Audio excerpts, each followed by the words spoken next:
o avcı toplayıcıları gelip tarıma başlamadan o geçiş yani 9200'ler, 9300'ler yani ev olmadı. Ev dışında ortak komüniter dediğimiz İngilizce'deki ibadethane de olabilir. Yani. olabilir. Şeyde hocam. Yuvarlak bir şey değil mi? Aynı bunlar zaten Göbekli'den öncekilerin tamamı diyor. Bu ondan eski mi? TPNB ile birlikte köşeli plan geliyor. Yani milattan önce 8200'lerle, 8700'lerle, 800'lerle şey geliyor. Köşeli plan. Bu daha eski. Göbekli'de. Bu Göbekli'den daha eski değil mi? Daha o siteler Yani Çaytaşı normal. Bizde de çok fazla. Milattan önce 10300'ler. yani 12300'ler. 12300 yıl önce. Merhabalar.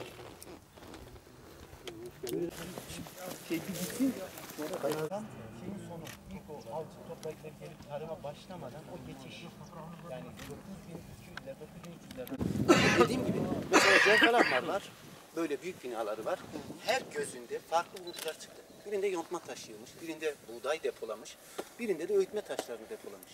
Şimdi dini bir mimaride buğdayın ne işi var? Öğütme taşlarının ve günlük kullanıma ait eşyaların ne işi var? Yok, Günlük çok kullanıma dair olabilir. bir depolama var. Çok olabilir. İşte o buradan tartışılıyor. Çünkü Diyorlar şeydir, bu komüniterdir diyorlar o yüzden. Şöyle değerlendirmek çok şey oluyor. Yani. Ya farklı bir şey. sosyolojik anlamda Çok bakmak farklı lazım. bir Evet, bilindiği üzere insanlık tarihinin birçok karanlık noktası var ve bu karanlık noktaların aydınlatılması için en önemli iş arkeologlara ve eski çağ tarihçilerine düşüyor. Bugün hemen arkamda gördüğünüz alan Artuklu Üniversitesi arkeologlarınca yapılan bir kazının son görüntüleri ve bu kazı aslında şu ana kadar insanlık tarihinin kendi içindeki akışına yönelik yeni bilgiler, yeni bulgular içeriyor. Göbekli Tepe biliyorsunuz yıllar önce ilk ortaya çıkarıldığında tüm bir dünyada çok büyük bir heyecana sebep olmuştu. Bu heyecanın en önemli sebeplerinden biri aslında insanlık tarihinin en temelinde ekonomik yaklaşımları ve anlayışları arayan sistemlerin bir anlamda çöküşü ve insanlık tarihinin merkezinde en önemli unsurlardan biri olarak inancın yer aldığı şeklindeki düşünceydi. Arkamda gördüğünüz kazı alanında tam olarak da bunu destekleyen, Göbekli Tepe'deki bulguları destekleyen, hatta ondan 1000 yıl daha öncesine giden bazı bulgular içeriyor ki bu yönüyle aslında ilk yerleşiklerin inançlı insanlar olduklarını ispatlayan bir bulgu olarak değerlendirmek mümkün. Bunun üzerinden değerlendirdiğimizde aslında Kuzey Mezopotamya'nın hemen dar geçidin yanında bulunduğumuz Boncuklu Tarla bölgesinin insanlığın ilk yerleşik alanlarından biri olduğu ve burada yerleşen ilk insanların aslında inançlı olduğunu göstermesi açısından önemli bir alan olarak değerlendirilebilir. Göbekli Tepe ile karşılaştırdığımızda birbiriyle benzer çok önemli hususlar var. Ama şöyle bir özellik var. Şu anda bulunduğumuz alan Göbekli Tepe'den 1000 yıl daha eski olabilecek bazı bulguları içeriyor. Dolayısıyla Göbekli Tepe'den daha eski bir yapının, daha kadim bir yapının yanında duruyoruz şu anda. Böyle bir farktan bahsedebiliriz. Bununla ilgili hem Kültür Bakanlığımız hem Artuklu Üniversitesi'nin hem de Dargeçit Belediye'mizle birlikte önemli çalışmalar yapmayı düşünüyoruz. Biliyorsunuz Göbekli Tepe Urfa açısından önemli bir destinasyona dönüştü. Burayı da Mardin'in turizm yol haritası bağlamında önemli bir destinasyona dönüştürmeyi planlıyoruz. Boncuklu Tarla 2008 yılında ilk defa keşfedildi. Ilısu Barajı ve HES projesi kapsamında. İlk kazılar Mardin Müze Müdürlüğü tarafından 2012 yılında yapıldı. Geniş kapsamlı kazılar ise 2017 yılından beri Mardin Artuklu Üniversitesi ve Mardin Müzesi'nin ortaklaşa çalışmasıyla yapılmaya devam ediyor.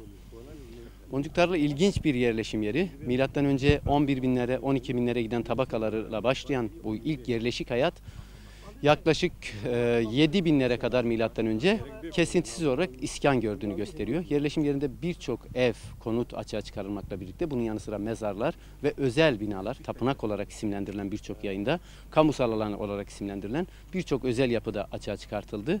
Ve yukarı Dicle Havzası'nın, Kuzey Mezopotamya'nın yerleşik hayata nasıl geçtiği, avcı toplayıcı hayat tarzından besin üretimine nasıl geçtiği, sembolik, kültürel, dini yapılarının nasıl bir değişime uğradığı gibi birçok noktada bize bilgi vermesi açısından yeni bir kilit noktası. Göbekli Tepe ile benzer binaları var fakat yer yer bazı binalar Göbekli Tepe'den daha eski ve benzer özellikler sergiliyorlar. Bu noktada yani kamusal alan ya da tapınak alanı ya da dini mekan dedikleri binaların daha eskiye giden örneklerini Boncuklu Tarla'da tespit ettik. Bu da bu bakımdan önemli.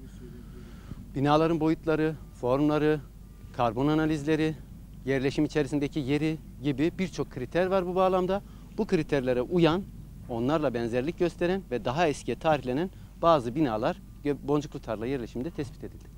Bu yılki kazı çalışmaları bitti. Şu an envanter etüt çalışması dediğimiz, yani kazıda bulunan buluntuların dokümantasyonu yapılıyor, çizimleri yapılıyor, yayın hazırlıkları yapılıyor ve Kültür Bakanlığı'na ve gönderilecek raporlarımız hazırlanıyor.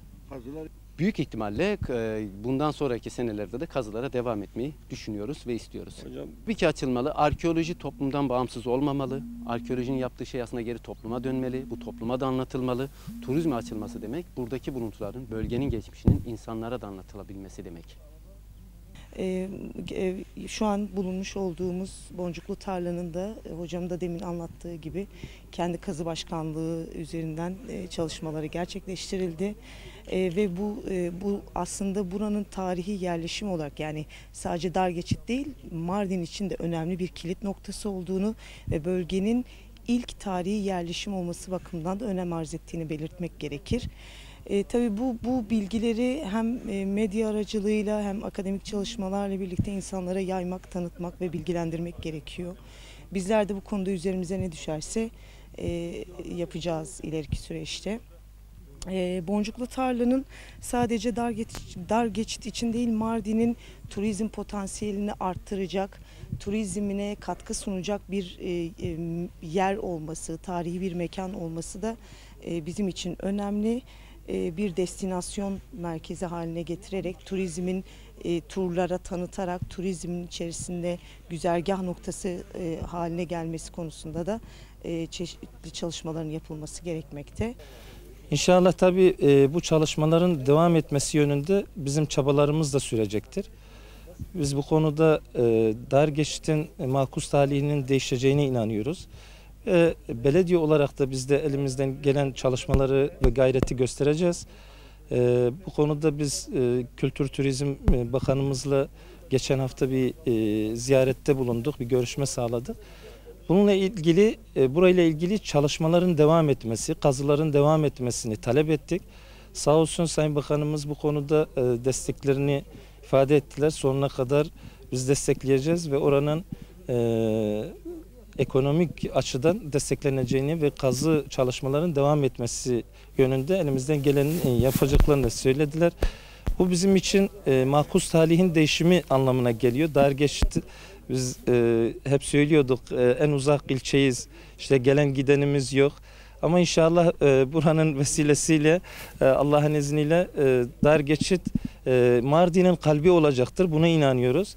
Ve bizim açımızdan Dargeçit'in, ilçemizin geleceği açısından büyük bir anlam ifade ediyor. Buraya yeni çalışmalar yapılıyor. İnşallah biz öyle bir hale getirmemiz lazım ki Göbekli Tepe'den 1000 yıl daha eskidir. Buranın tarihi. Biz Göbekli Tepe'nin önüne geçmemiz lazım. Ama burada sadece bir kurumun, bir ekibin, bir şahsın çalışmasıyla olamaz. El birliğiyle bunu yapmamız lazım. Gerek kültür turizmle, müzeyle, üniversiteyle ve belediyeyle ortak bir çalışma, ortak bir akılla bu işi yürüterek inşallah daha güzel günleri göreceğiz hep birlikte.